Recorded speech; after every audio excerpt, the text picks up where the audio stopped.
Yes, we are here, we are here, we are here. We're very much here. And we've prompted the vehicle to notice a while ago now that she was starting to feel a little bit of ache and strain in some of her muscles. And so she wondered what was going on there. And she asked for healing and she received the healing.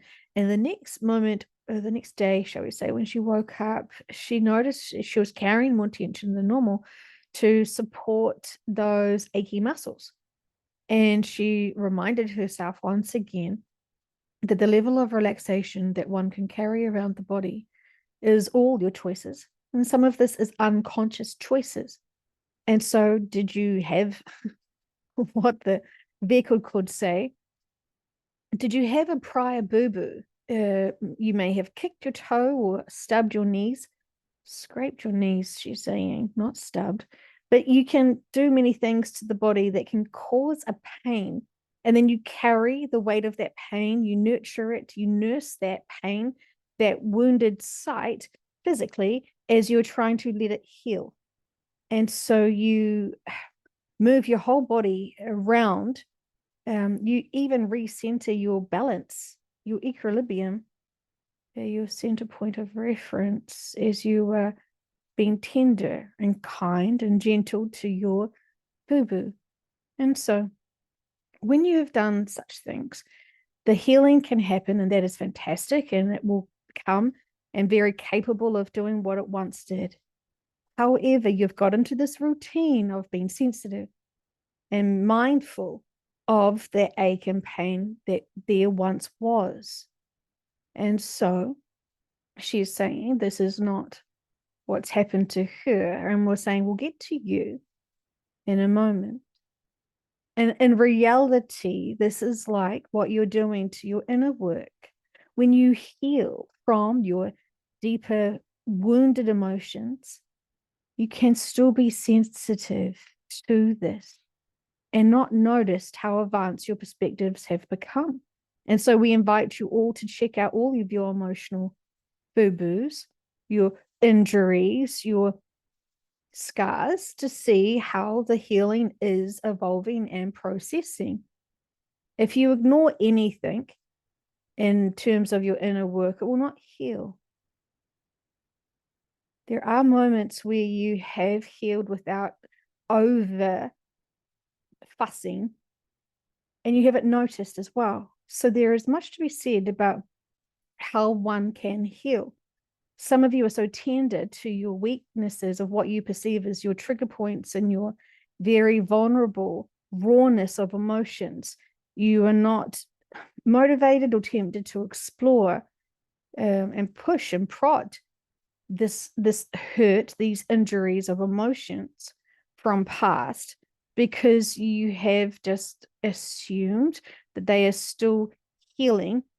And some of you have not recognized, if you actually go back to those painful moments in time and review it, it actually is balanced, and you actually have a much more advantage perspective, which you have not necessarily gained, not a celebration perspective and not a milestone achievement, but there is much that you should be celebrating and exploring and being proud of yourself for overcoming such hurdles.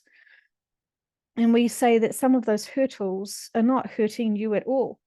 They are merely a healed scar, a healed experience, and you have moved beyond that now.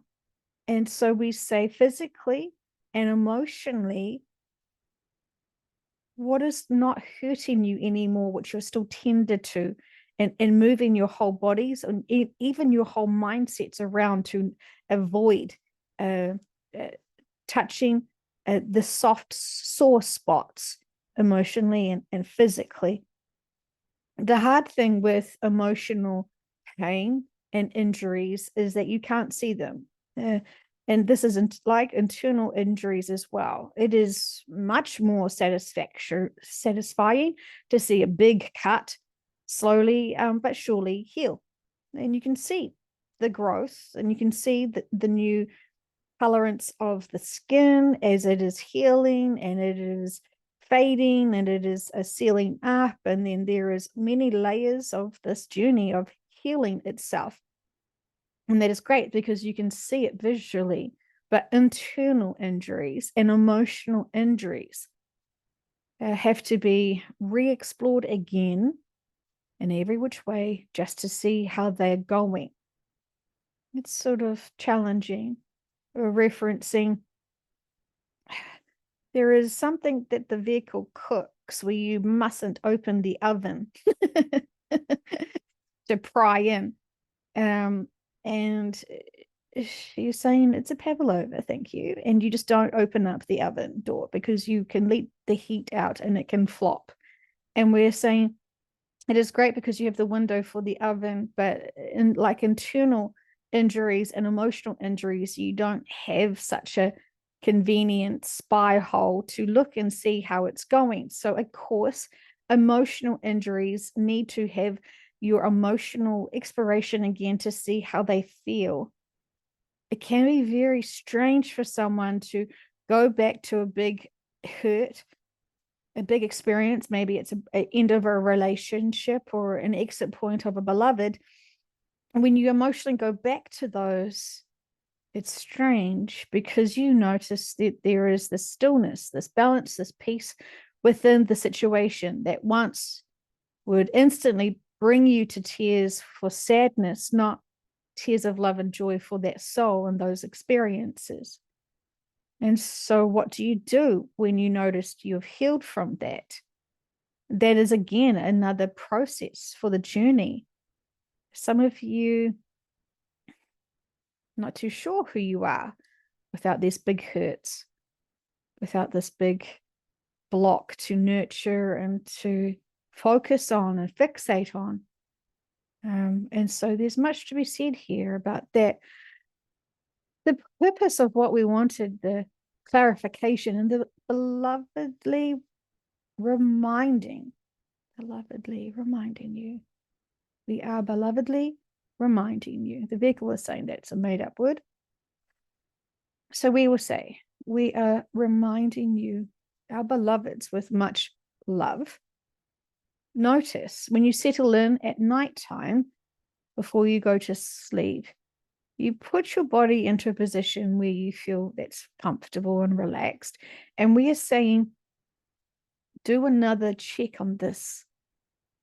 Once you're settled in, you almost need to go through and just do a little fine tune of everything to make sure that the body isn't carrying tension still. When you're trying to meditate and trying to go within emotionally and mentally and spiritually, if you are holding tension in the body, this is going to keep your ego and your consciousness and your mindsets busy as it's working to protect the body because it still is trying to focus on the body. It's feeling the tension. And so that will be a level of energetic tension within that is going on behind the scenes. You want your body to be the most relaxed with no tension that it is carrying energetically. And we will say, you know the difference when you're just laying there thinking you're comfortable. Your legs may be crossed somewhere. There may be something going on. There may be a higher hip or a higher knee. And so we say, when you find your true balance and neutral in your physical comfort and position, you will know the difference between the level of just being comfortable to being completely supported. It may be a neck that you're holding up. There may be something else that you are using your muscles to lift and carry. And we say, when you're trying to meditate, for some of you, it is easier for you to truly just lay down. You are afraid that you'll sleep. So there is that. But when you want to just fully surrender in the body, so the mind doesn't have to be aware and be sensitive to the body being carrying any tension. The more tension you carry in the body, the more the consciousness feels in high alert. You want to give the consciousness a break. And so when it feels that there is truly a rest for the body, it can then rest itself. We are saying sometimes your egos are like guard dogs. And if there is a pull or a strain in some area of the body, the guard dog is very concerned of what's happening. And so it doesn't quite know. You're just not aware of extra layers of relaxation and comfort. Try this for yourselves. Notice all of the muscles and see if you are clenching or holding on to any tension. Check the shoulders, check the hips, check the thighs, check all of your muscles. We notice some of you are clenching your toes up. And there is this extra tension where you are trying to ground and hold on to the ground. Your shoes, your feet are trying to clutch and claw, but holding on tight with your feet. It's sort of the last step you need to let go to fully relax and surrender. But there is much to be said about what you're doing to your bodies consciously and unconsciously. And so try to be mindful of this, especially when you're being emotionally triggered or you're in not conflict, but when you're in communications with others. Keep reminding to check your body. The more you feel heightened with something or frustrated or triggered or shocked, when you're holding tension in the body, this heightens the experience of whatever you're going through emotionally. And so when you can come from a neutral physical stance, you're able to process this better because your egos are not being triggered. Your sensory systems are not being triggered into more of an heightenment. Your adrenal systems are not being milked and we're saying it's your adrenal systems have been overworked, and there is many stimulants that you are using that are helping this gland be more reactive. It is very sensitive to anything because it's on hyperdrive, we should say, with much love. This is truly what the ego is, you could say, is its best friend, because when the ego feels stressed, it will call its best friend, which is your adrenal systems. And that will give the ego, give the mindset more adrenaline and a more of a rush in thinking that it thinks it's a coffee. It thinks it's a help to be able to make the clarity of the ego stronger and faster because it feels that it is deeply in threat.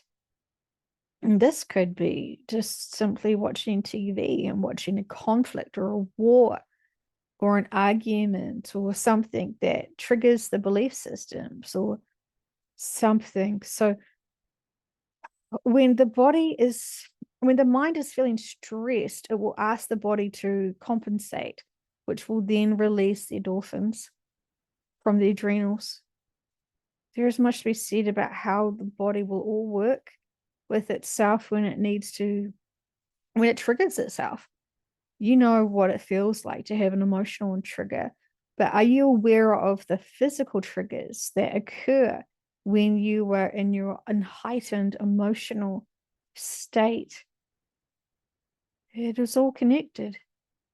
And it is partly reason why many of you are trying to be more out of the body than in the body, because you know the body is hyper reactive to all of your triggers that you're wanting to process. And so when you know that's extra, it's a trigger that's unhighlighted, and your body is struggling to keep up while your body is trying to help the mindsets. Now, you should explore this more and think about this more, and you will notice when you're going through this next how that feels. You feel the tension in your body as the adrenaline rush kicks in. This is something that exhausts you quite quickly afterwards, truly, because you can't maintain that high, the endorphin high. And so explore this, but be careful of your assumptions and mindset. So what you already think you know about your bodies. Because when you see it from our perspective, how it all is connected in, you may be surprised. And so you're wanting to honor the body. And when you are more in control of the tensions you hold in the body, the less likely the adrenaline will be triggered, because it's the calling card, shall you say, for the ego to get its best friend's attention, which is the adrenal systems, we could say as well. So there is much to be said about how the mind will use the body and how the body will respond to the mind. And it's all beautiful when you are more in control of it and can master what is happening to your bodies and what is happening to your minds. And when you catch yourself doing this, it is fantastic, because then you are empowering yourself forward with more balance and neutral. And it's easier that way physically and emotionally. And so this is all practicing. And shall we say practice makes perfect. But when you are a little bit slower with your aware, when you slow down and you start being more consciously aware of all of the reactions physically and emotionally, this is when you truly get to be more empowered. And we haven't quite expressed it like this. So we are very glad to be able to share this with you. But we invite you to notice all the different ranges of relaxation that you have while being consciously aware. You will appreciate the softness that the body feels, and even the lightness that the body feels when you don't put so much strain on it. You would be surprised how much strain people do actually have within their bodies, even by sitting down. Strain on the neck, the posture, the positionings. There is much around you to support you. So find the pillows, find the blankets, find whatever you need to do to be able to make sure that your body is allowed to be held and supported and made comfortable by your choices of how you want to look after yourselves and nurture yourselves. Watch your body language that you are doing when you are in comfort and notice what is happening. We say we can see many of you doing this, and you will actually have many epiphanies and think to yourselves, well, this is easy. Why haven't I done this before? And we say it's habits and routines that are getting you distracted from that true balance and neutral. And so we find this amusing to be guiding you, as we do not have your bodies, but yet we can see such strain and such, we don't want to say wasted energy, but it is energy that you are using to add extra strain to your bodies. And as we said, there has to be a responsibility of the bodies. And when you're choosing to have lots of tension in the bodies, there is consequences to that. And so see and try and see what we're expressing to you, and see where you can find more comfort and balance in your physical lives. You deserve this comfort. You don't need to strain so much. It's already so much that you're already doing that is hard work energy-wise. And so give yourselves a break, we say, with love, and drink more water. Many of you have forgotten the significance of water. And as you are having quite different, we want to say extremes of weather in different parts of the world, the last thing you feel like you want to do is drink water. And we're saying this is a necessary requirement, and this will help you feel better within yourselves. So again, use your integrity and intentions to send pure love to that water and honor the water, to be able to then allow it to honor you fully and completely. We know we ask and say a lot to you, and it's all your free will choices to take it or leave it, as the vehicle would say. But when you just experience just for a little bit and put in some effort to see what we are saying, you'll notice this is something that you can truly empower yourselves with. This is just a lovely reminder. And we say this with love and gratitude. And we wish you all comfort, love, empowerment, and a true sense of appreciation and gratitude for all that you have done for yourselves, as you are empowering yourselves to awaken to yourselves at a higher level and perspective than you ever have before.